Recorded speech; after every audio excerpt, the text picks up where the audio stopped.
Hello friends, મારી ચેનલમાં તમારું સ્વાગત છે। તો આજે આપણે એક નવું અથાણું લઈને આવ્યા છે, જેને કૈડા કહીએ છીએ આપણે। તમારા ત્યાં શું કહેવાય છે તે મને કમેન્ટમાં કહેજો। તો આ રીતે આપણે 500 ગ્રામ કૈડા લઈ લીધા છે। આ શરીર માટે બહુ જ સારા છે અને આનો ટેસ્ટ કડવો હોય છે, એટલે આપણે આને મીઠું હળદરવાળું જે કેરીનું પાણી નીકળે છે એમાં આપણે પલાળીશું। એક આખો દિવસ માટે પલાળી રાખીશું। તો મેં આ કેરીનું પાણી કાઢેલું છે, તો એને આપણે એડ કરી અને 24 કલાક માટે ઢાંકીને મૂકી દઈશું। હજી આપણે થોડું ચોખ્ખું પાણી લઈ બધું મિક્સ કરી લઈશું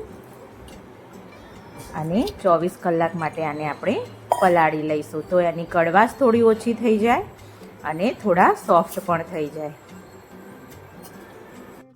તો આપણા કેળા સરસ એવા મસ્ત એવા અંદર પાણીમાં એક આખો દિવસ આપણે પલાળીને રાખ્યા હતા ખાટા પાણીમાં।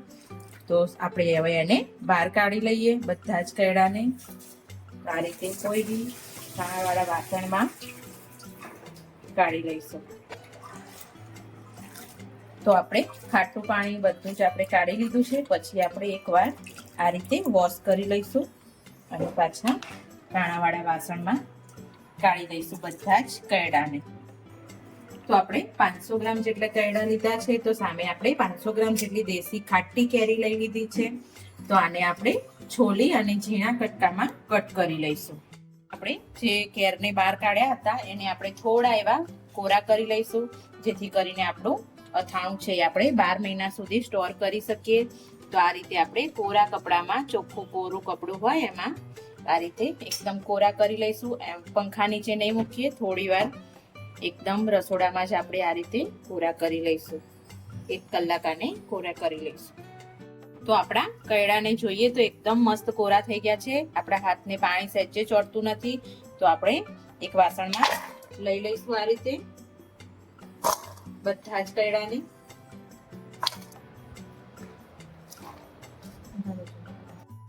તો આપણે બધા કેળા કોરા થઈ ગયા છે। એના ડીટડાના ભાગને આપણે કાઢવાનું નથી।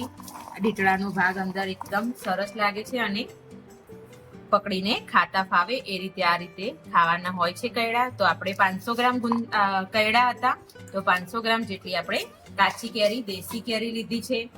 તો મિક્સ કરી દઈશું અંદર અને આપણે 250 ગ્રામ જેટલો અચાર મસાલો લીધો છે। તમને બહાર આસાનીથી મળી રહેશે અને ઘરે બનાવતા હોય તો ઘરે પણ સરસ એવો તૈયાર થઈ જાય છે। તો આ રીતે બધાને સરખું એવું આપણે મિક્સ કરી લેશું।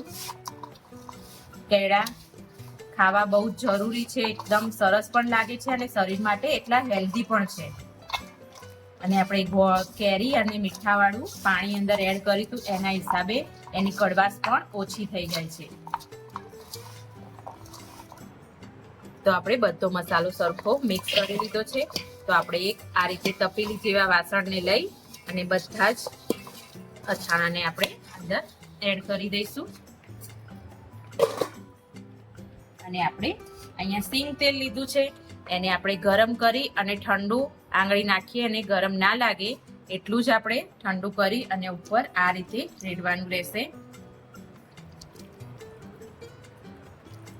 તો આપણે આને આપણે 2 થી 3 દિવસ સુધી આમના આમ પડ્યું રાખીશું, જેથી કરીને આપણી અંદર કેળી મસ્ત રીતે ઓગળી જાય અને આપણા કેળામાં ભળી જાય।